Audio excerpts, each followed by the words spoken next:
ये एक ऐसे काला जादू ब्लैक मैजिक की बात है जिसने पूरे परिवार को बर्बाद कर दिया था और भी न जाने कितने परिवार की जिंदगी लेना बाकी था।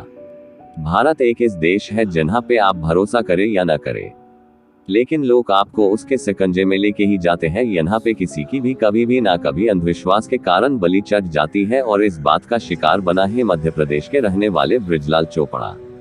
उसका बीमार पुत्र ठीक होता ही नहीं था और परिवार वालों को ऐसा लगता था कि उनके बेटे के ऊपर कोई काली शक्तियां घूम रही है। वो लोग उनके बेटे को पास में रखते हुए एक कबीला के पास लेके गए जहां पे काले जादू से कुछ भी कर सकते हैं, लेकिन वहां पे जो बना हो सुनकर आपके होश उड़ जाएंगे। कबीला के सरदार का नाम पार्वती था। वहां पे उनके साथियों ने ऐसी काले जादू की झाल बिछाई जहां से बृजलाल, उनकी पत्नी और उनका 10 साल का बेटा उसमें से बाहर ही नहीं आ पाए। बृजलाल अभी तो अपने पुत्र को लेके कबीला में पहुंचे ही थी कि वहां पे हाजिर सभी ने बृजलाल को जादूगर कह के उसको घेर लिया।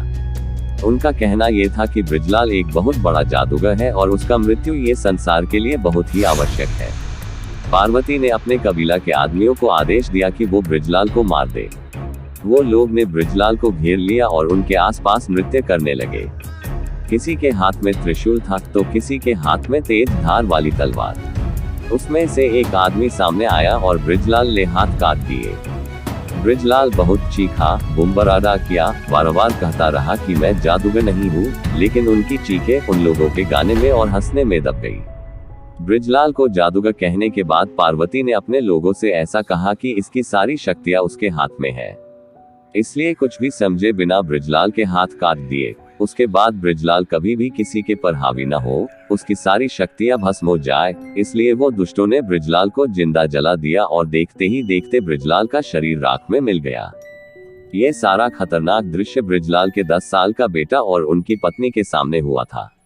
वो दोनों ने मदद के लिए चीखे चिल्लाए, लेकिन उन्होंने उसकी एक भी बात नहीं सुनी। ये सारी घटना को अंजाम देने के बाद उन्होंने बृजलाल की पत्नी और बेटे को जाने की अनुमति दे दी और उन्होंने एक चेतावनी दी कि अगर इसके बारे में किसी को भी कुछ भी कहेंगे तो उसका अंजाम बहुत ही बुरा होगा। अपने पति की मौत और पूरे परिवार को खत्म होता देख सुषमा पूरी रात पुलिस स्टेशन के चक्कर काटती रही। माँ पुत्र ने सारी बातें पुलिस को बताई कि किस तरीके से वो डाकन ने उनके पति को जिंदा जला दिया। फिलहाल डकनों की पूरी जमात और उनके सरदार पार्वती सहित पुलिस ने सबकी धरपकड़ कर ली और सुनने में आया है कि बहुत जल्द उन लोगों को मौत की सजा होगी। कानून इस घटना को किस तरीके से अंजाम देगी वो तो समय ही बताएगा, लेकिन इस घटना ने एक बहुत ही बड़ा सवाल खड़ा कर दिया है कि क्या सही में भारत में काला जादू होता है, और अगर होता भी है तो किस कारण से होता है। ऐसे ही हर रोज कोई निर्दोष की बलि चढ़ेगी। बहुत सारे सवाल है, लेकिन जवाब ढूंढना बहुत ही मुश्किल है।